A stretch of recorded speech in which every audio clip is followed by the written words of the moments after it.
నిఖిల్ ఒకవేళ నాతో ముందు ఉంటే నా టీషర్ట్ సేఫ్ అయ్యేది ఎక్కడ ఒకవేళ అంటే అంతే క్లియర్ అది ఒక సైడ్ ఉన్నటువంటి సెట్ ఒకవేళ నేను నిఖిల్ ఇద్దరమే ఆడతాను అంటే అప్పుడు నేను నా టీషర్ట్ ఎట్లయినా ట్రై చేసి సేవ్ కానీ అందరూ నిఖిల్తో పాటు కలిసి నేను ఒక్కనే అయిపోయినా ఆడా వినాశి ఉన్నాడు అది అవ్వదు అని అర్థమైపోయిందా. సో అట్లా ఆయన కంటెండర్ గేమ్ నేను ఆడలేకపోయినా అంటే నాకు అక్కడ స్నేక్ ఇచ్చిన ఇక్కడ జస్ట్ ఇప్పుడు టీషర్ట్ గేమ్లో నేను మీకు ఫస్ట్ సపోర్ట్ చేసిన దాని తర్వాత వాళ్ళకి సపోర్ట్ చేయకుండా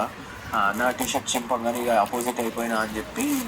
అన్నట్టు అర్థమైంది కదా. ఎందుకు ఇట్స్ గేమ్ ఇప్పుడు నువ్వు గేమ్ లాగా తీసుకొని ఆమె నాకు మధ్యలో ఒక పాయింట్ చెప్పింది అక్కడ నువ్వు గేమ్ లాగా తీసుకున్నా వీళ్ళని అన్నది కదా గేమ్ని గేమ్ లాగా తీసుకుంటలేవు అని చెప్పి నువ్వేం చేస్తున్నావు మరి అదే శాడ్ వేసింది గేమ్ గేమ్ లాగా తీసుకోకుండా పర్సనల్ ఎందుకు తీసుకున్నావు శాడ్ వేసింది ఇట్స్ గేమ్ టీషర్ట్ చింపింది ఇట్స్ గేమ్ ఇవన్నీ గేమ్లు అయినప్పుడు మరి గేమ్ నువ్వు పర్సనల్ ఎందుకు తీసుకుంటున్నావు. ఇంకొకటి నువ్వు అక్కడ ఆడాలి అలాగూ ఆడాలి ఒక ఎందుకంటే అట్లీస్ట్ ప్రొటెక్ట్ ఆర్ అటాక్ ఇంట్లో ఒకటి చేయాలి నువ్వు ఎందుకంటే నువ్వు చీఫ్ కంటెంట్ లేవు నెక్స్ట్ 3 days నీకు ఆటలు లేవు 2 days ఆటలు లేవు నీకు ఉండేది ఇంకా నెక్స్ట్ 2 టీషర్ట్స్ అంటే ఆడడానికి దాంట్లో ప్రూవ్ చేసుకోవాలి బికాస్ 2 టీషర్ట్స్ నువ్వు సేవ్ చేయలేకపోయావు.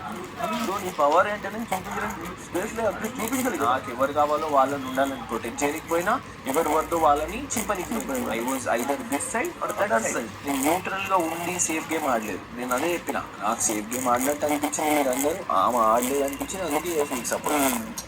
ఓకే ఆమె నా టీషర్ట్ చింపుతానికి ఫిక్స్ అయిన దాని తర్వాత బట్ ఆ పాయింట్ ఆఫ్ టైంలో ఫస్ట్లో నుండి ఒక మీదికి వచ్చి నేను ఈ దాన్ని కూడా చింపుతాను కాపాడుతాను అట్లా అది రావడం ఓకే నీకు అంతా ఆడాలని ఉందా ఆట ఓకే మాకు ఛాన్స్ ఇద్దాం అన్నట్టు నాకు అక్కడ అనిపించింది చేసేసిన అంటే తప్పని అనిపించలే వా సూపర్ సేఫ్ గేమ్ ఆడతలే మంచిగా ఆడతాను రైట్ నీ టీషర్ట్ నేను కాపాడుతాను నా గుండెలోనే ఆట వేసి ఫీలింగ్ కలిగింది. ఆ పాయింట్ ఆఫ్ టైంలో నేను యాక్చువల్గా నాకు రోహిణికి ఉన్న బాండ్లు రోహిణి టీషర్ట్ చింపద్దు అని ఫిక్స్ అయినా కానీ ఆయన వచ్చి ఎప్పుడైతే తేజ టీషర్ట్ సేవ్ అవ్వడంలో నా కాలు పట్టుకొని గౌతమ్ నన్ను అక్కడెక్కడైతే బ్లాక్ అయింది లాస్ట్లో కూడా గేమ్ పెట్టాల్సింది బాగుండేది గేమ్ పెట్టుంటే అదే ఒక రకంగా గేమ్ అది నువ్వు రైట్ లెగ్ పెట్టుంటే మేబీ ఇంకా ప్లస్ అయ్యేది దాంట్లో ఇంకో 10 minutes రైట్ లెగ్ నేను హాఫ్ అన్ అవర్ ఉండదు ఎక్స్క్యూజ్ కాదు సైట్ really believe right leg strength ఉంటుంది కదా మళ్ళీ నేను ఎలా అనుకున్నా ఈ రైట్ లెగ్ కింద ఒక్క లెగ్ ఉంటాం కదా రైట్ లెగ్ ఉంటే చాలాసేపు ఉండొచ్చు అనుకున్నా చూస్తే ఇక్కడ పవర్ లేదు ఇలా ఉంటాం ఏమనుకున్నావు అంటే ఇట్లా మీదికి వస్తుందేమో అనుకుని ఇట్లున్నావు కానీ నేను ఇట్లా ఒత్తేది ఉన్నది అనేది నీకు గుర్తు రాలేదు తర్వాత లెగ్ రావట్లేదు లెగ్ కదా లాస్ట్ లో ఎలా పోయిందంటే నాది పెయిన్ రావట్లా ఇట్లా బలం లేదు పెయిన్ రావట్లే లెగ్ లో పడేది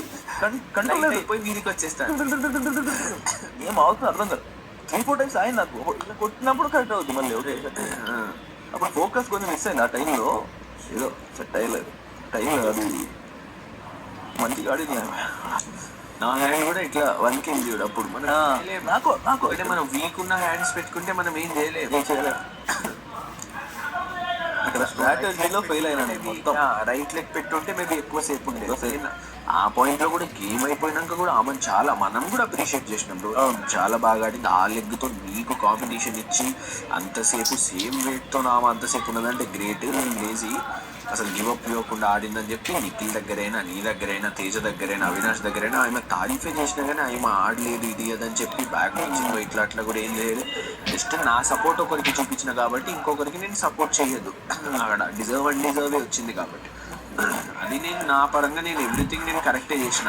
ఎవరినో మోసం చేయడానికో ఎవరినో చీటింగ్ చేసే ఉద్దేశం అయితే మనకు లేదు. And through out the season darling నేను ఎక్కడ కూడా ఏ అమ్మాయిని కూడా నువ్వు వీక్ నువ్వు ఆడలేవు గెలవలేవు అన్నట్టు ఎప్పుడు ఎవరిని ఇట్లా చెప్పలేదు. అంటే నువ్వు ఆడలేవు గెలవలే నువ్వు వీక్ నువ్వు అన్నట్టు ఎప్పుడు ఎవరిని చెప్పలేదు. మంచిగా ఆడుతా వచ్చిన మేబీ నేను కొంచెం ఇప్పుడు